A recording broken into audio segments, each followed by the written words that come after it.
kind of a last minute thing, but we kind of wanted to work out all the kinks before we start getting a bunch of people that know about the in-person stuff and whatnot. So hopefully you guys over there can hear me as well, because we can't figure these microphones out. So all kinds of interesting stuff here.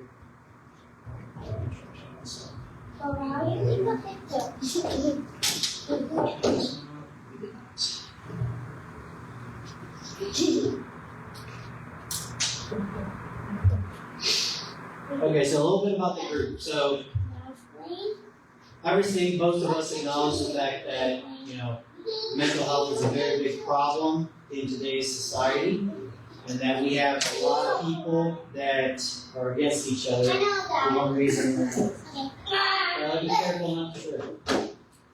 And so over the years of people coming to me for advice and things like that, I've acknowledged a problem that has yet to be solved. I am also personally in counseling myself, and have been for years.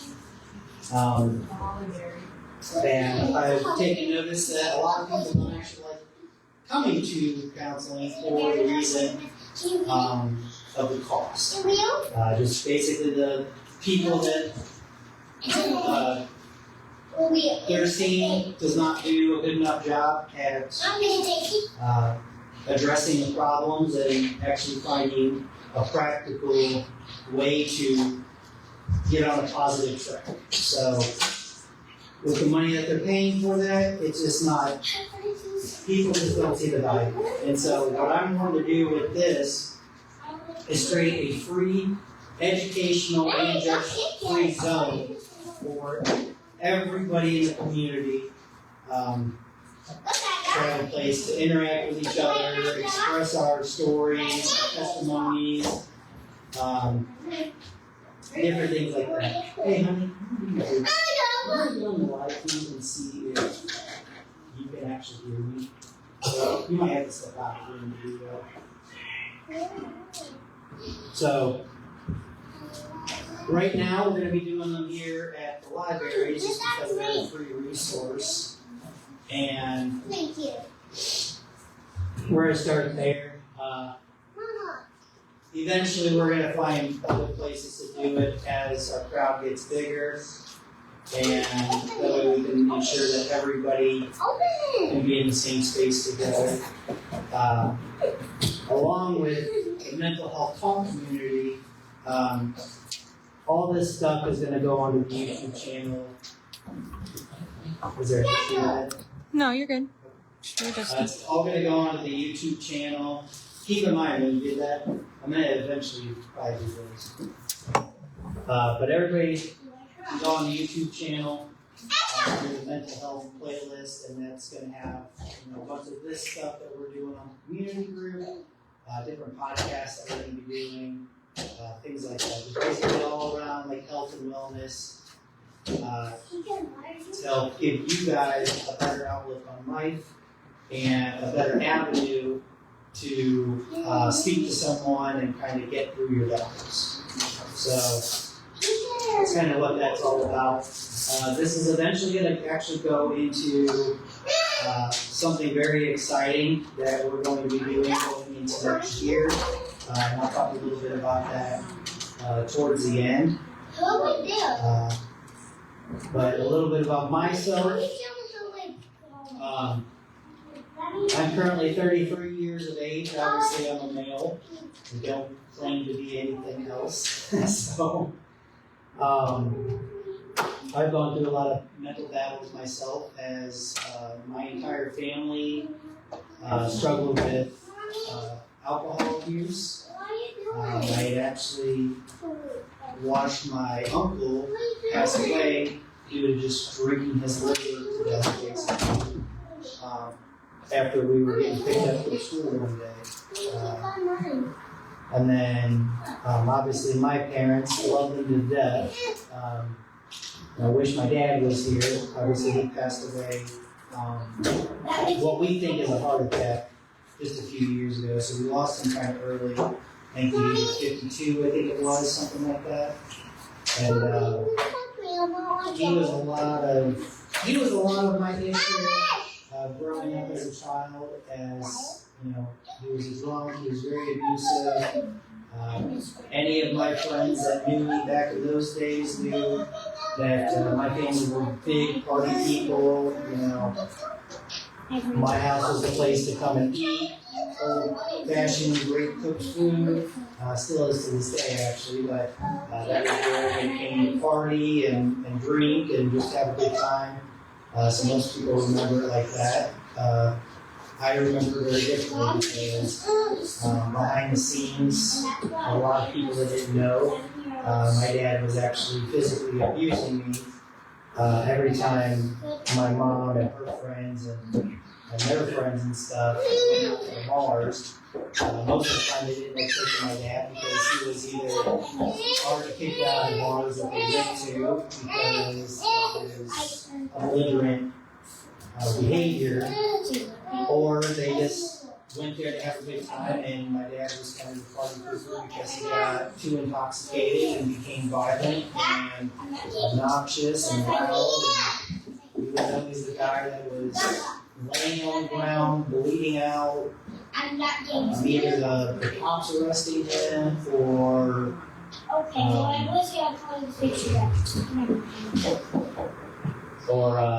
rainforest.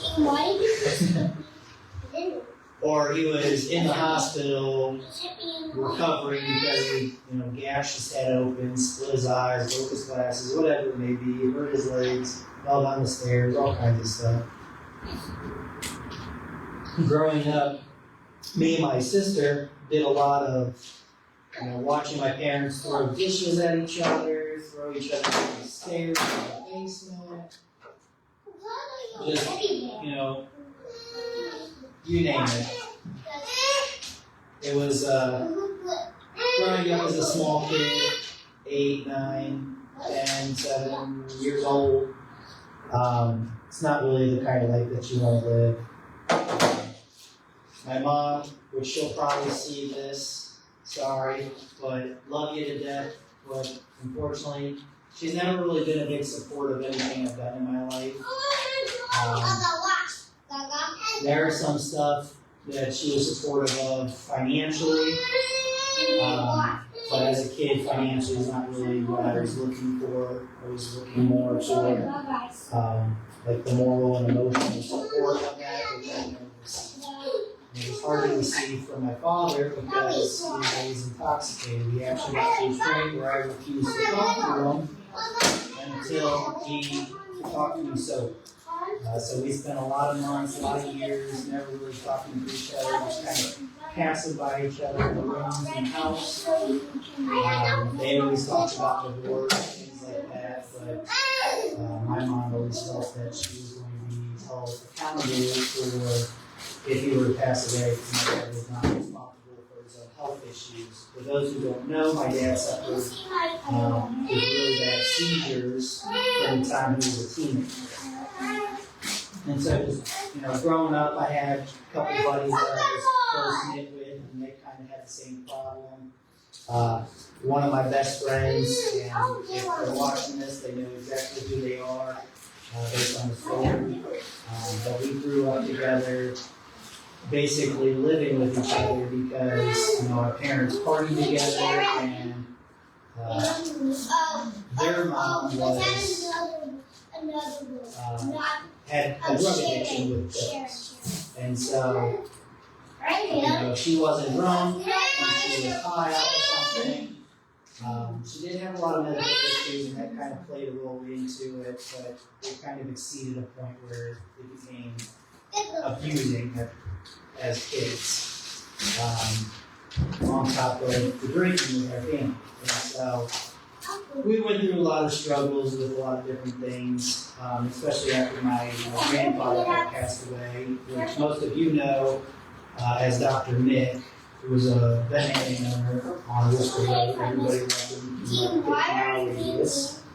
And when he passed away, that's kind of when everything started going south, and the drinking got heavier, and the vacations went away, and all that stuff. And so that's a little bit to my story.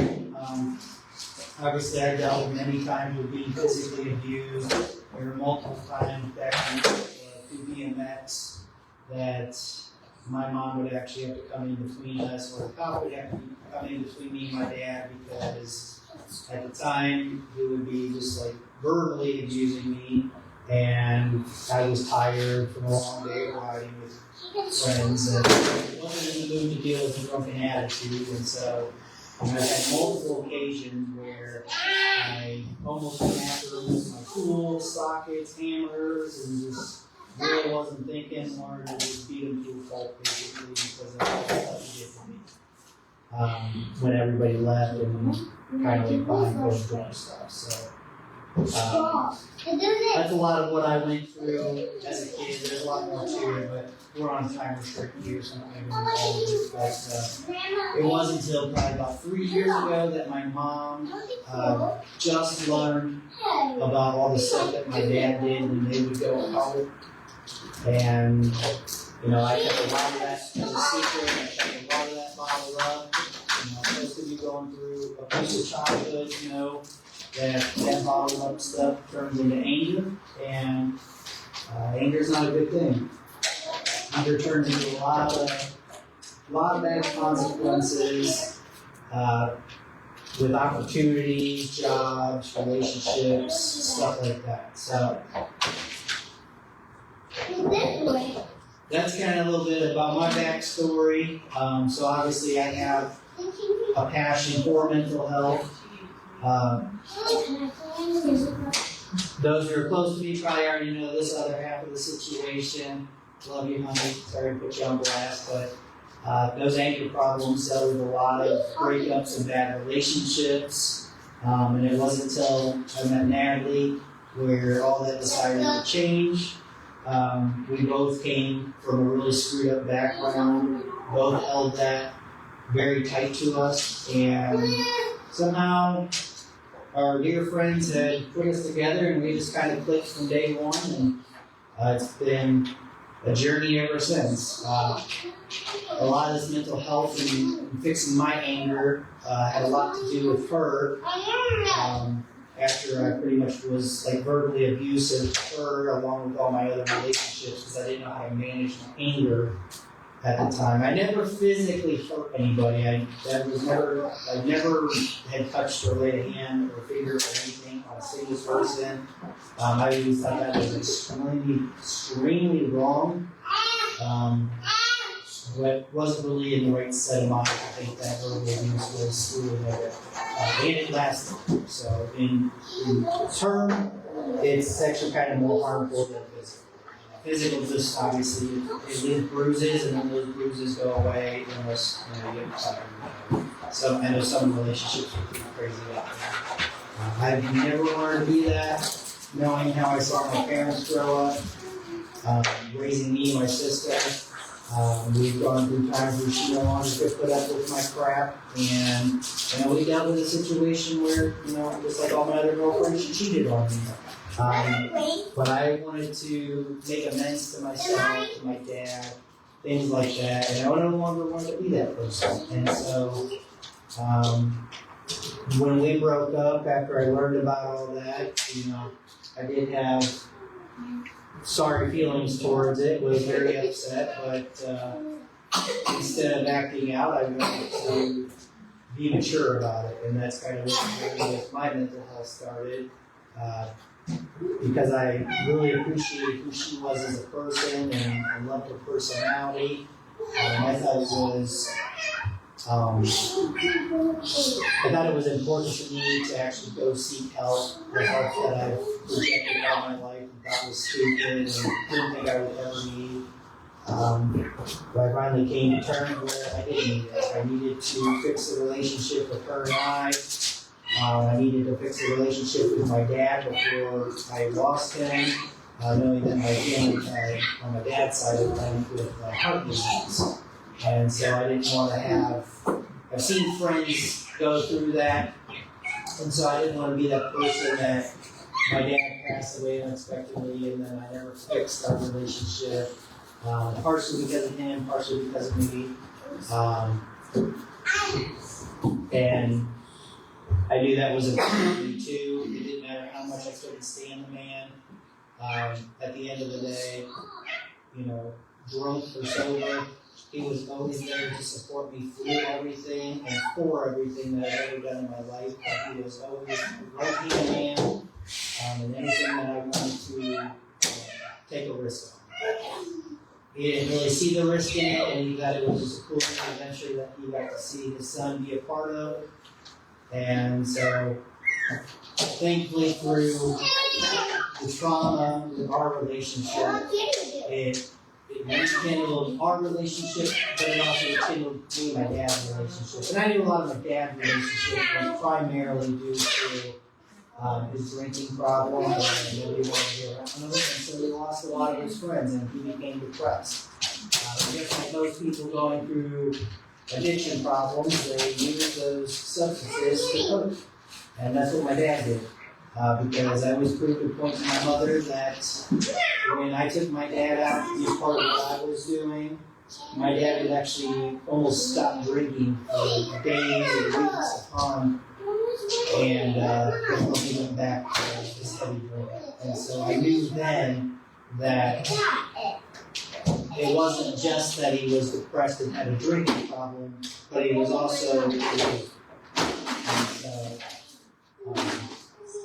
I had a bunch of plans with him in the future. Unfortunately, we lost him just a few years ago, and so he's no longer with us. But thankfully, I still have my family here, and you know, they get to play along with everything. Last year has been kind of difficult, as people may know. I've been diagnosed with what's called full mitochondrial mutation disorder, and to summarize that, it's basically like having ALS. It's like ALS is a sickness, what I have is a genetic disorder. I actually learned today through a meeting I had with a bunch of doctors and founder of the nonprofit that deals with OG and all that it's a very rare thing. And in just the US alone, I'm one of about 600 people that they know and it's confirmed that has this diagnosis. There's about 10,000 people in the whole world. So very, very small amount of people that have it when you think about the perspective of the 8.5 billion people that live on this planet. So that's just kind of my backstory there. Like I was saying before the story, we're going to go over a bunch of educational topics. That's not going to be what we do every single time. I would love for you guys to start tuning in, start telling your story, start being a part of a group, and start being a part of the community as a whole. Whether you live here in Barberton and Akron, or whether you live in Wisconsin, it doesn't matter. There's always a community somewhere around where you live, but you're always going to be a part of this community no matter where you're at. We welcome everybody, adults, children, any of it, because it's important through all stages of life to make sure that you are on top of your game mentally, as well as on top of your game physically. So, we're expected to have guest speakers in the future, people with testimonies that went through a great deal of stuff in their life and now have beat the odds and live another day to tell it. And then there's people we're going to have on that professionals that work in different fields, like counseling, therapy, psychiatry, different doctors, things like that. We're going to try and get all those kind of people a part of it. Some of them might end up being like virtual, and others we're going to try to get in person if possible. So that's kind of what to expect there. Now, unlike other groups, for our mental health group, I have a few rules that I just kind of want to point out. Most of them apply to like Facebook or if you're trying to give helpful advice. Obviously, I encourage to share your stories, and maybe your opinions on what you feel works for you. The only thing that I ask, especially out of the community group, if you're joined on there, is if you're somebody who's not taking action and not being accountable for what you have going on mentally, then I highly suggest not to give any advice, just because that advice is going to be kind of like our counselors that we have to pay hundreds of dollars for. It's going to become very devalued, and people are going to lose the respect for it just because they're not doing it themselves. So if you're somebody that's already on a positive track going through your journey, as well as someone who's already succeeded in the stuff you really struggled with, I encourage those people to give all the advice in the world that they can and the things they learn and things like that. But if you're not in that category, if you could, I do ask not to give any kind of advice, just because we don't want to devalue the meaning behind that advice. Obviously, if you're not holding yourself accountable, what's that look like to somebody else who's struggling to hold yourself accountable? So it's just kind of like beating a dead horse at that. And so,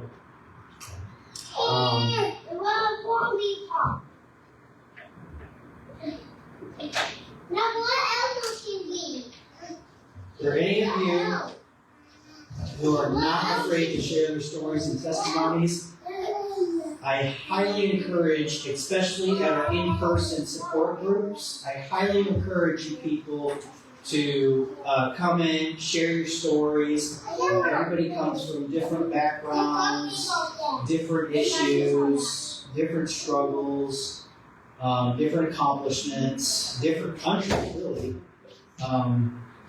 And so we'd love to hear all those stories, all those testimonies. They're going to actually be used for a very important thing, which I'll explain here at the end of the whole presentation. So, yeah, so don't. I was going to give you guys a very powerful quote that I came across last night, but my phone is actually the one that the quote's on, so I don't have that. So I want to make sure to write that down on my computer. So we're going to go into a little slideshow. We were going to do it last week, but people were busy and nobody really chimed in with the Discord, which if you're not on there, I suggest you getting on there. That way we can see you on camera, hear from you, things like that. When we just do, virtual stuff. I'm thankful enough to be standing here today, right now, to be able to do this for this one.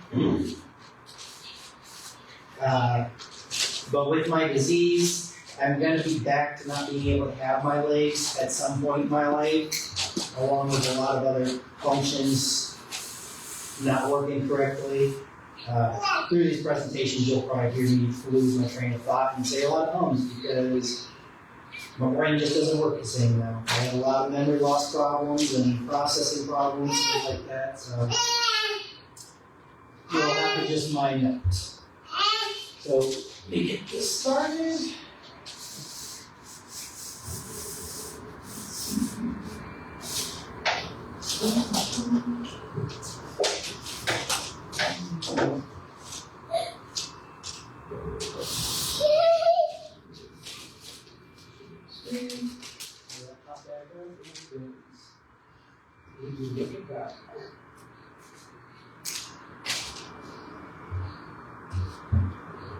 Alright, so for anybody who's chimed in the group, let me make sure you guys make sure.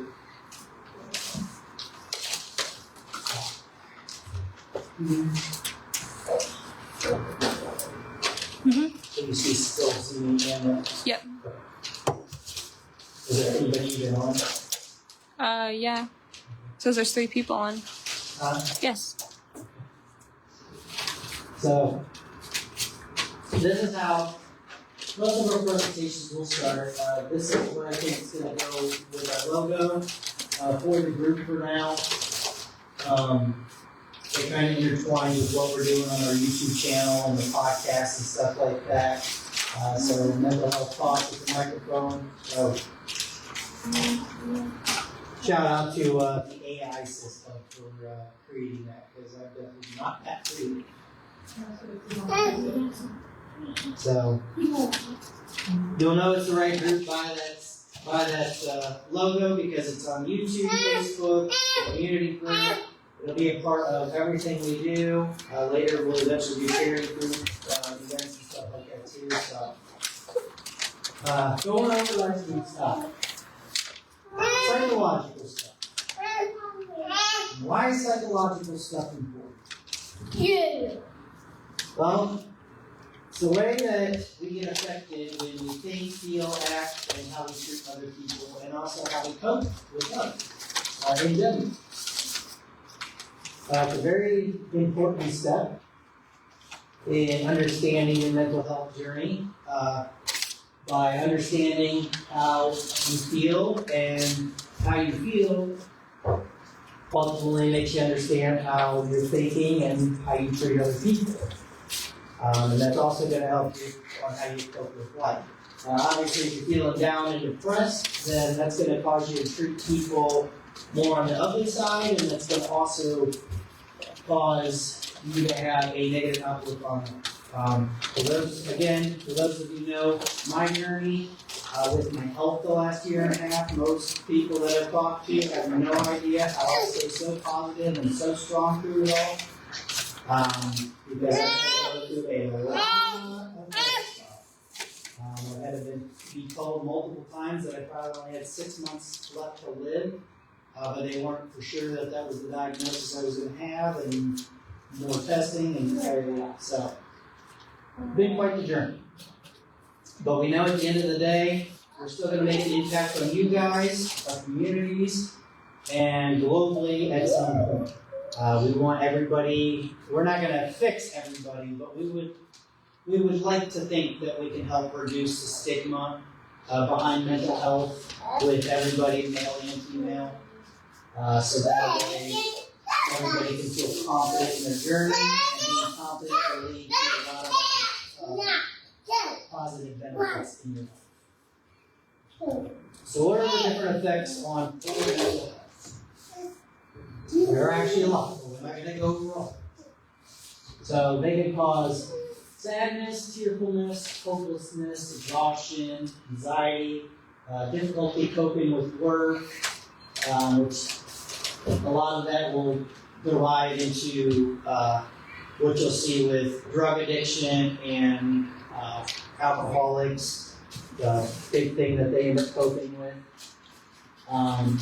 That also involves with your relationships and everyday tasks. So a lot of things that it affects if you don't take it serious and you don't seek help, whether it's a support group like this with other people for the same cause, or if you go personally see a counselor and pay money to do that, whichever way. Because if not, then you run through a lot of different emotions. You deal with a lot of hopelessness. That's where our suicide. Scarlett, you're gonna shock yourself. That's where hopelessness is where a lot of our depression and our suicide comes from. And we also want to reduce that number as well, not just here in our communities, but in the state of Ohio and nationwide. So, and then a lot of you will know that it causes a lot of exhaustion. You guys get depressed. Well, not you guys, but us as a whole get depressed. All we want to do is sleep. Usually they say if you don't really have too much going on in life and you're doing a lot of sleeping, then that's probably a sign that you're some form of depressed. So, and then difficulty coping with work. I'm sure we've all been there before. We've had a bad day, bad week, bad relationship. Things didn't go our way. Car broke down. Living paycheck to paycheck, can't pay the bills, things like that. I'm sure we've all been through it. And it all falls into our way. We start blaming our employer for what's going on in our life. We start blaming why we don't have money. We start blaming other people that we don't like in the employer. or we just, complain about our lives with other employees. That causes a lot of anxiety and a lot of negative relationships with not only your employees but your employers. And then, like I mentioned earlier, with relationships, it does the same thing. If you struggle with a lot of anger issues, like I have in my lifetime, you're going to always be dealing with the same situation. Your girlfriend or boyfriend's going to stop talking to you slowly, more and more as the weeks or months go by. And I only say that because I know a lot of you guys on the end know what I'm talking about. You get a new relationship. You're only 3 weeks in. You think that's the love of your life. That's the person you're going to be with for the rest of your life. And then you find out 2 more weeks later that they're not the person you thought they were. Or 2 months later. And now you're sitting here just shaking your head with your head down, scratching your head like, what happened? And so I'm sure we've all been there. So in order for us to have long-lasting relationships, which I actually mentioned on previous week, those statistics of divorce rates, so you'll have to go back to that video and watch it, they're pretty high. I don't quite remember the numbers. I think it was like 40-something% on your first marriage, 60-something on your second, and 70-something on your third marriage. So if you've gotten to your third marriage, then that's a sign that it's not just the person you're with. It's actually something you need to hold yourself accountable for, because there's something that you're doing that's causing that relationship to end. Whether you're male or female, because it works on both ends. There's plenty of guys that are very disrespectful and rude in relationships, as well as there's a bunch of women that do the exact same thing, or they hold grudges against their exes or whatever. So. And then right here, there's this. Stop touching the tree. That would cause a lot of grief on that, which also leads to depression and anxiety, exhaustion, and all that. So they all kind of form together in one big circle, in one way or another, if you're not taking it serious. And then obviously everyday tasks, we've all been there as well too. We're too tired, we just want to go to bed. Not necessarily because we did too much in the day, but because we have that mental exhaustion, and we end up procrastinating day after day after day until things pile up, and then we become overwhelmed, and then that overwhelming feeling causes us anxiety. So I'm sure you probably see where I'm getting at with this. All turns into one big cycle effect. Main causes of mental health are biological or genetic, through life experience such as trauma, abuse, and family history. So obviously genetic, there's some people that just have messed up chemical makeups due to their parents who were on drugs or something during pregnancy. Maybe the umbilical cord cut off the oxygen and it just messed up brain development, things like that. So there are genetic things that are hard to fix. And hopefully we can, dabble into more research and things like that, and be able to come up with a cure or a cause for those kind of things. But most of us have the experience through trauma, abuse, and our family history, with the life experience, starting from when we were a baby, all the way up till, adult and even late adults. I know people who are in their 50s and 60s that have the worst mentality on life, and that's because they never took care of their mental health, and so they think everything is out to get them, or was the cause to all their problems. And also with mental health, that seems to be a very big issue, which I did not put on here, but I've noticed in my years and my journey that the biggest thing with people who don't take care of their mental health is they do the blame game. So no matter what, you're never held accountable. It's always somebody else's fault. And that is usually the biggest thing I see. kind of goes along with the stigma of mental health. People just are afraid and not confident enough to admit that they were wrong in something and need to adjust and correct it. So,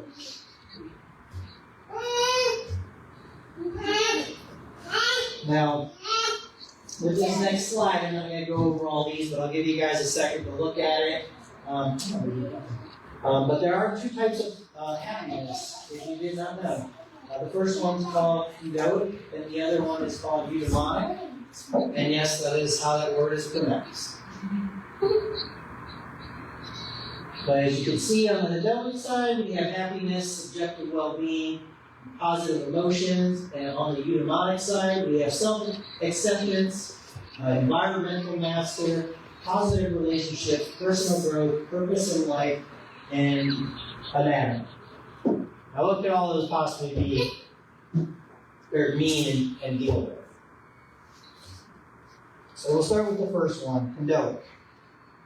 Condoic is something that pursues pleasure to achieve happiness, whereas what we'd like to say pursues short-term happiness. All the stuff that brings you pleasure.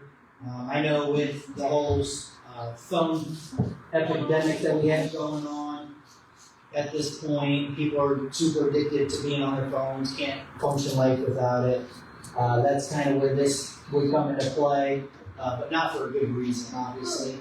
But because it brings them that short-term pleasure, it brings them instant gratification, and so it causes a very slight spike in dopamine in your brain, which causes that slight hint of happiness for a short period of time. And so that's why, like TikTok and stuff like that, we keep going back for more and more and more. It's hard to move away from that because it just pulls you in, brings you short-term happiness, and it brings you some type of pleasure. So, these are usually questions that are going to be for like doing the virtuals and on camera, voice, or the people that show up to our in-persons. I want you guys over there on camera, back at home, think of a time that you did something that brought you some type of endoic happiness. Short-term pleasure, short-term happiness, however you like to say. The next one is going to be subjective well-being. First, in order to answer the question, we have to know what it is. So, it's how people experience and evaluate their lives in specific domains and activities. So, kind of like competition, a baseball game, you know. You wonder, you end up evaluating how you hit that day, how many base runs you had, things like that. So, think of a time in your life when you had a subjective well-being moment, or both for the happiness and subjective well-being. If you want, you guys can go ahead and write down in the comments below what's your guys' experience with that.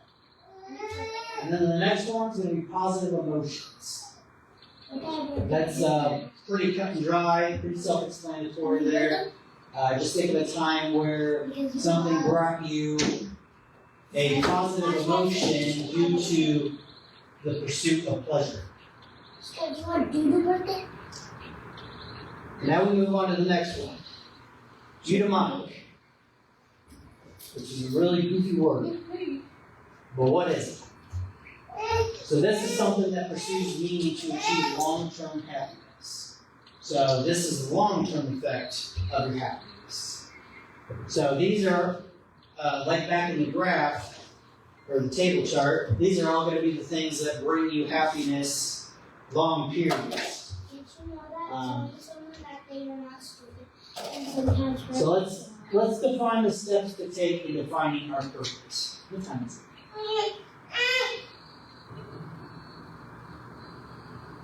7:16. Okay. Sure we're not too long, right?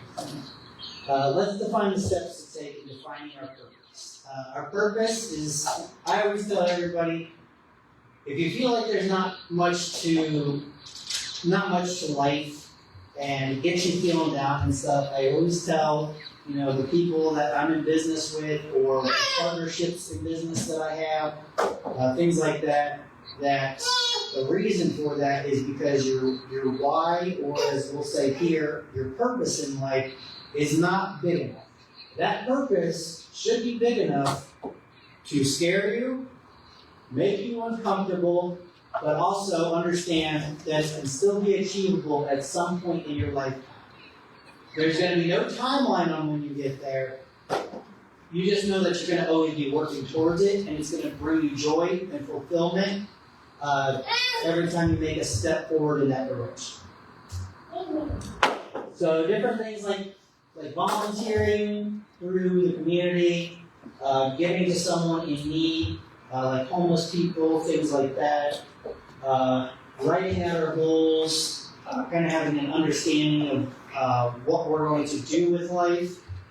I don't know about you guys, but I know me, I always write out goals, and every time I write them out, it brings me excitement and fulfillment on what the future could hold for me, as long as there's no hiccups in the road.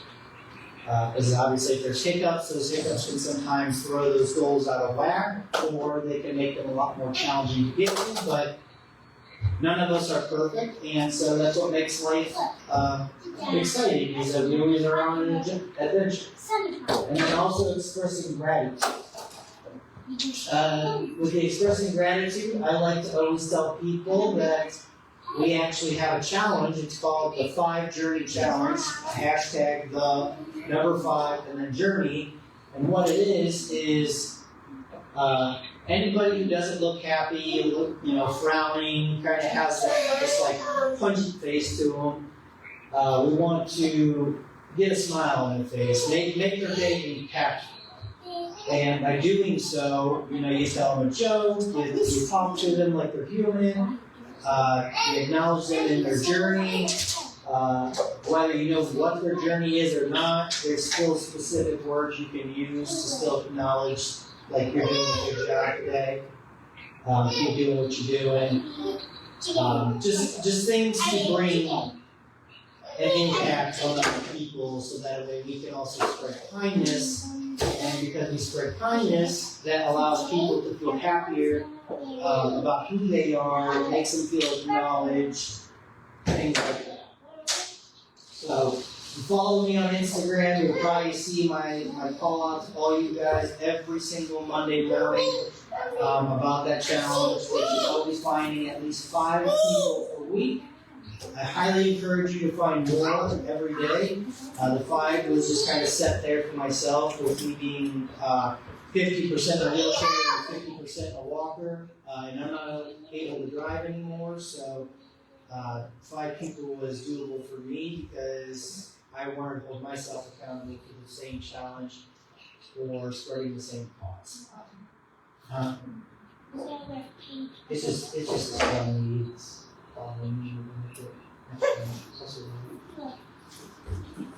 So let's take a dive into some of the ways we can achieve a more positive reaction mentally when we are living in the present moment.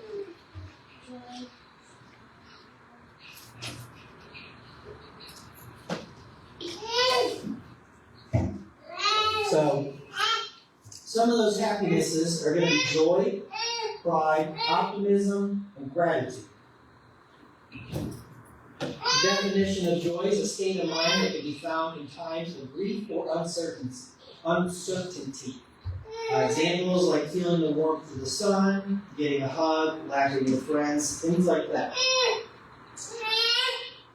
Pride is a feeling of happiness that comes from achieving something. So like completing a task. Maybe you had a bunch of chores you had procrastinated on. You finally got that laundry done and folded and put away.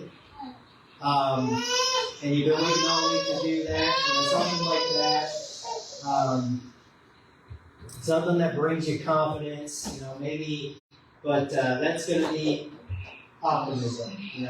Something's not going your way, but you still can find that light at the end of the tunnel. And then gratitude.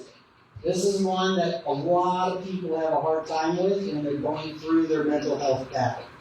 I'm not nobody different either. I've been there, done that as well.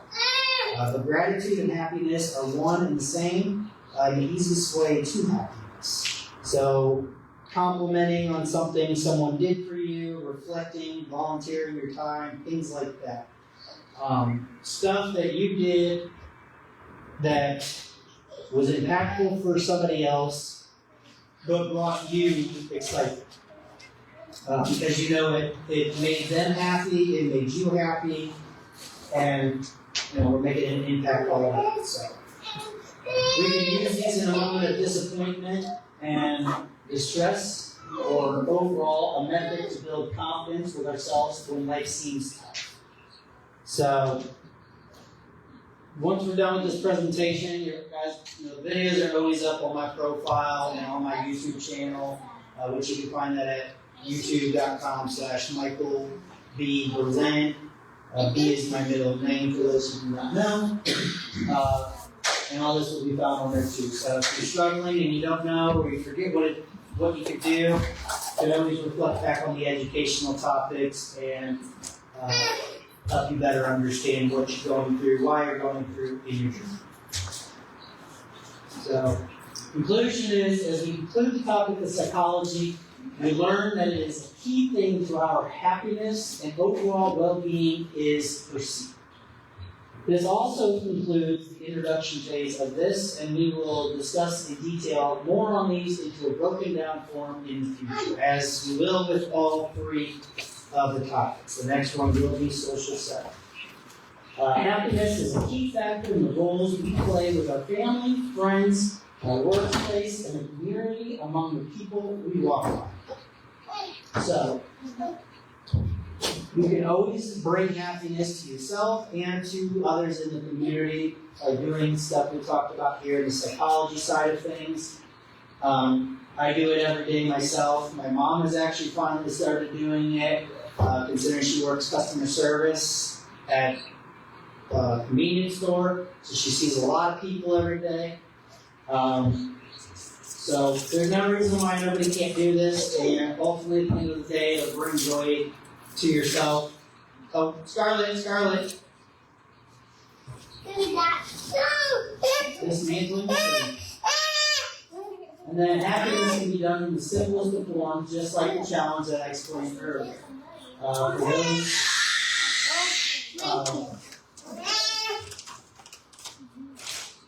For those of you who don't know, that hashtag actually does not exist until I created it. So the more people that do something positive, make an impact, make people smile, things like that, go ahead, take a video, picture, whatever, describe how you did it,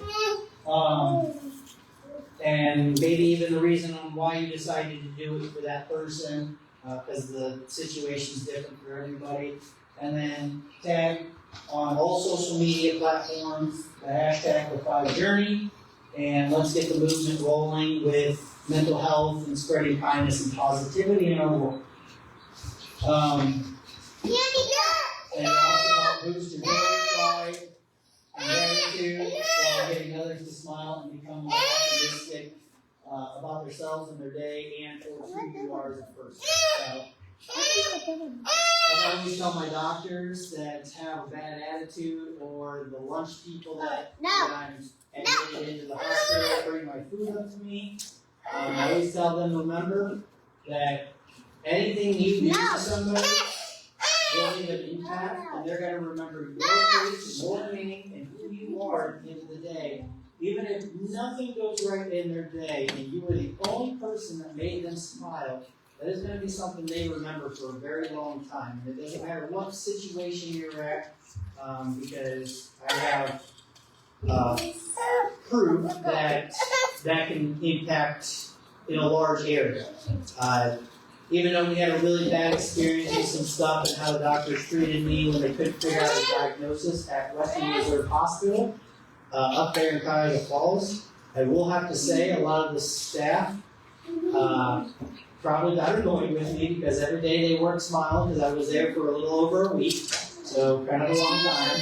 I had to see them 3-4 times a day. And every time they weren't smiling to, the people across my doorways, things like that, I always gave them a hard time, found a way to make them smile and laugh. And at the end of my stay, they knew to be smiling and say something impactful every person they see in the rooms. And so, consistency and a little bit of action went a long way in that hospital. And I hope still to this day, those young people, great people, remember that and are still doing that to this day. Because those are the people that they're always going to remember because they're the last people they see, other than the families. So, a couple more questions. How will you apply these key points to your everyday life? Go ahead in the comment below and write your submission and answers to that. Next one's going to be how can we express more gratitude in our lives? Gratitude can do a lot with that 5 journey challenge. But even if you don't want to participate in that, you want to find your own way to be grateful or show gratitude or whatever, to do that as well. Just anything is better than nothing. And then how can we create moments of joy? The last one is, when was the last time you did something for yourself that brought you joy and happiness? Not for your kid, not for a spouse, not for a parent, not for grandparents, for you.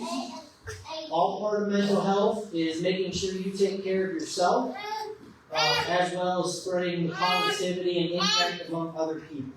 So, when was the last time you did something for yourself? And then on this one, I got a book recommendation that I read a few years ago. It's called Nightmare by Steve Cook and Sean McCloskey. It is a phenomenal book on perspective of life. I think it actually was supposed to be like a business book, and then I realized that, you guys are going to get us in trouble. Go put this stuff back, please. I think it was supposed to be a business book, and later found out that you can still be a millionaire or feel like a millionaire living the right lifestyle, and that lifestyle has nothing to do with it. It all has to do with fulfillment and perspective. So, for any of you book readers out there, highly, highly, highly recommend that book as far as the topic of mental health. It'll give you a great perspective on it. So, Get out! Don't pull on me. get out of here. No! You don't stop! Let go. You let go. Alright. Now, the last thing, I want to let everybody know that they can find us on Facebook, our Facebook group, which is Mental Health Talk Community Group, which I think I'm going to change it to support group actually. And then you can find us on YouTube as well. That's youtube.com/Michael Berlin, and you'll find us there. That's kind of mixing a couple different things, mental health stuff, the podcast, and also my health journey that I've been on. It's kind of a mix of a bunch of different things, but the playlist for the mental health talk stuff is in there.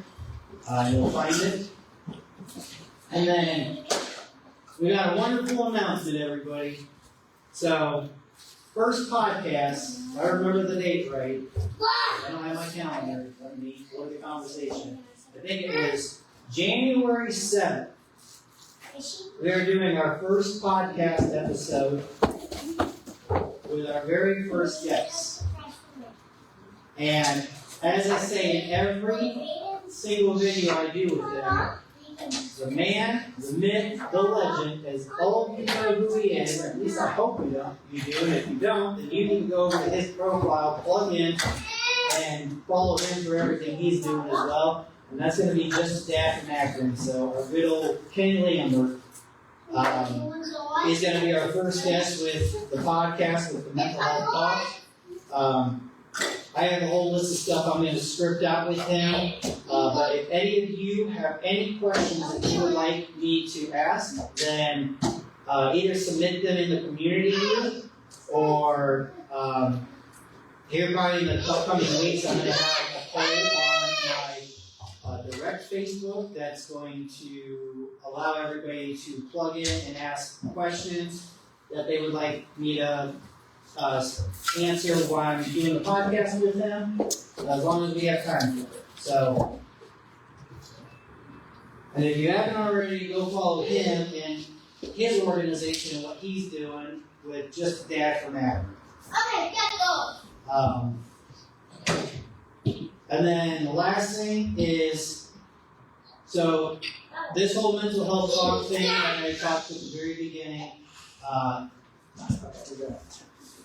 like I talked about at the beginning of all this, is this mental health talk support group is going to lead into a very big thing that I'm looking to solve a problem. And hopefully, either solve that problem and be able to live through it, acknowledge it, see it, and have a cure for my disease.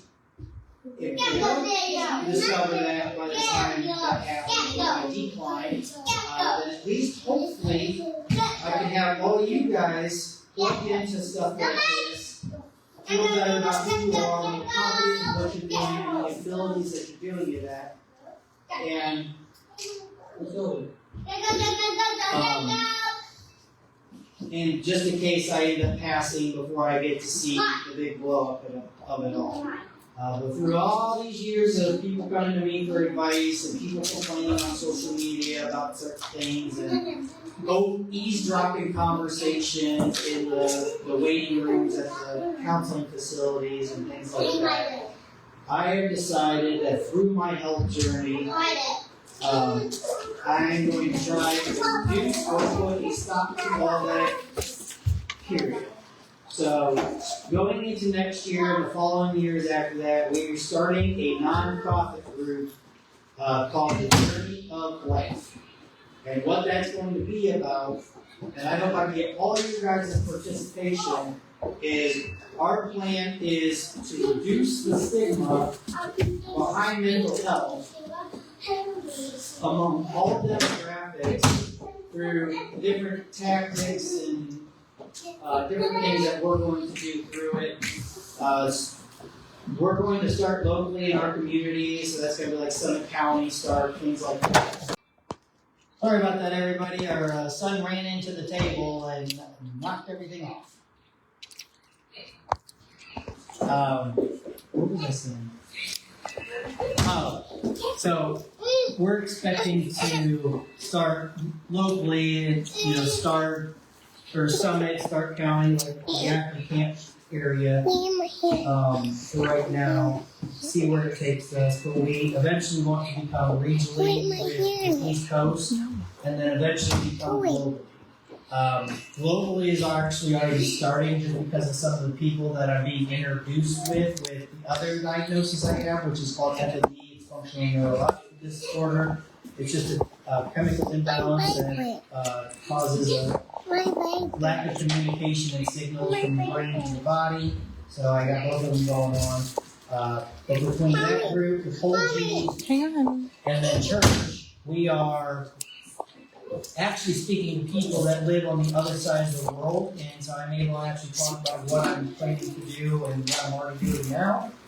So there's people that are over in the UK and Europe and stuff that know all about this, and I've talked to about and stuff like that. So we're going to hopefully eventually reduce the stigma across the whole world at some point. Hopefully while I'm still alive.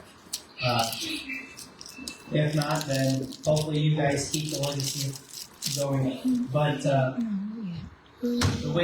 so that's going to be the big exciting thing, and we're just staging everything right now, but going into next year, we're going to start taking proactive action to move forward.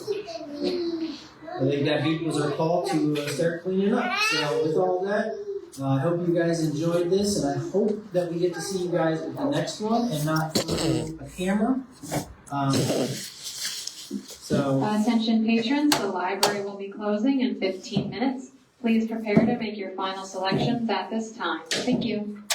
you heard the lady, guys. So, with that being said, I hope everybody enjoyed watching this. Hope somebody got something out of it.